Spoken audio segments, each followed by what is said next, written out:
আসসালামু আলাইকুম। আমার প্রিয় শ্রোতা কেমন আছো সবাই? আশা রাখছি আল্লাহর রহমতে সকলেই ভালো আছো। আমিও ভালো আছি আলহামদুলিল্লাহ। তোমাদের কাছে আমি আবারও হাজির হয়ে গেলাম গল্প নিয়ে। গল্পটি শুরু করার আগে তোমাদের সবার কাছে ছোট্ট একটি অনুরোধ, গল্পটি যদি আমার ইউটিউব চ্যানেলে শুনে থাকো তাহলে এখনই সাবস্ক্রাইব করো। আর যদি ফেসবুক পেজে শুনে থাকো তাহলে এখনই ফলো দিয়ে রাখো, যাতে করে আমার সব নতুন, নতুন ভিডিওগুলো সবার আগে তোমাদের কাছেই পৌঁছে যায়। আর যারা ইতিমধ্যে সাবস্ক্রাইব ও ফলো করেই ফেলেছো তাদের জানাই অনেক, অনেক ধন্যবাদ। আর হ্যাঁ, গল্পটি শোনার পরে অবশ্যই লাইক ও শেয়ার করবে এবং কমেন্টে তোমাদের মূল্যবান মতামত জানিয়ে যেতে কিন্তু ভুলবে না। তো চলো আর কথা না বাড়িয়ে গল্পটি শুরু করি। খুনি আয়না পর্ব ১। এটা আজ থেকে প্রায় বছর ১২-১৩ আগেরকার একটা ঘটনা এবং এই ঘটনাটি ঘটেছিল বর্ধমানের কাছে অবস্থিত একটা মফস্বল এলাকায়। আমার সেই পরিচিত প্রিয়জন নিজের কর্মসূত্রে বর্ধমানে শিফট করেছিলেন সহপরিবারে। পরিবার বলতেছিল সে কাকু কাকিমা, ওদের ৮ বছর বয়সের ছেলে এবং কাকুর বিধবা মাও ওনাদের সঙ্গে থাকতেন। কাকু এর আগে বারাসাতে নিজের বাড়ির লোকেশনেই পোস্টিংয়ে ছিলেন।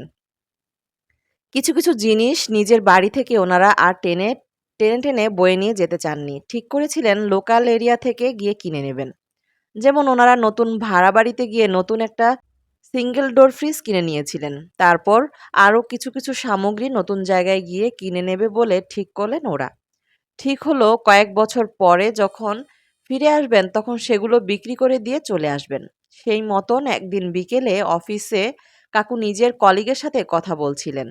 সেই ভদ্রলোককে কাকু জিজ্ঞেস করলেন, আচ্ছা ভাই, ভাবছি কিছু আসবাবপত্র কিনবো, কিন্তু সেগুলো পুরনো হলেও চলবে, জাস্ট কাজ চালানোর মতো। প্রসঙ্গত বলে রাখি, তখনও অনলাইনে পুরনো জিনিসপত্র কেনাবেচা এতটাও জনপ্রিয় হয়নি। কাকুর সে কলিগ ভদ্রলোক তখন বললেন, এটা তো ভাই কোনো সমস্যার কারণই নয়। আমি তোকে একটা জায়গার সন্ধান দিতে পারি। সেখানে পুরনো জিনিসপত্র কেনাবেচা চলে। তুই বরং খোঁজ নিয়ে দেখতে পারিস। অনেক সস্তায় পেয়ে যাবি আর তোদের কাজেও লেগে যাবে। সেই কথা মতন কাকু ওই সপ্তাহের শেষে এক শনিবার দিন সন্ধ্যাবেলায় কাকিমাকে সঙ্গে করে নিয়ে চললেন সেই পুরনো জিনিসপত্র কেনাবেচা হয় ওই দোকানটার সন্ধানে। জায়গাটা ওনাদের ভাড়া নেওয়া বাড়িটা থেকে ১.৫ কিলোমিটার মতো দূরে অবস্থিত।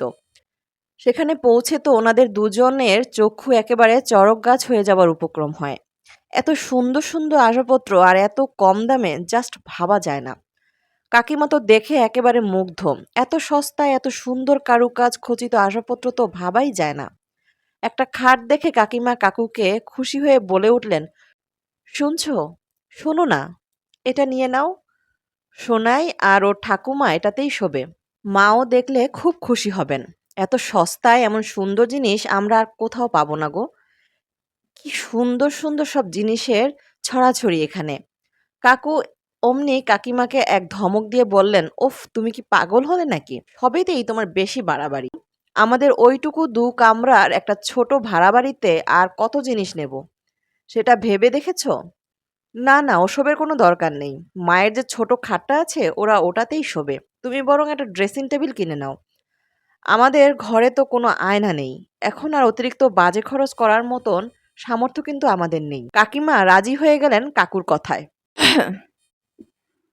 গল্পের এর পরে কি হতে পারে সেটা জানতে চাইলে পরের পর্বের জন্য অপেক্ষা করুন। আর এই গল্পের পরের পর্বটি নিয়ে কে কি আন্দাজ করছেন তা তাড়াতাড়ি কমেন্টে জানান। আজকে তাহলে এই পর্যন্তই। খোদা হাফেজ।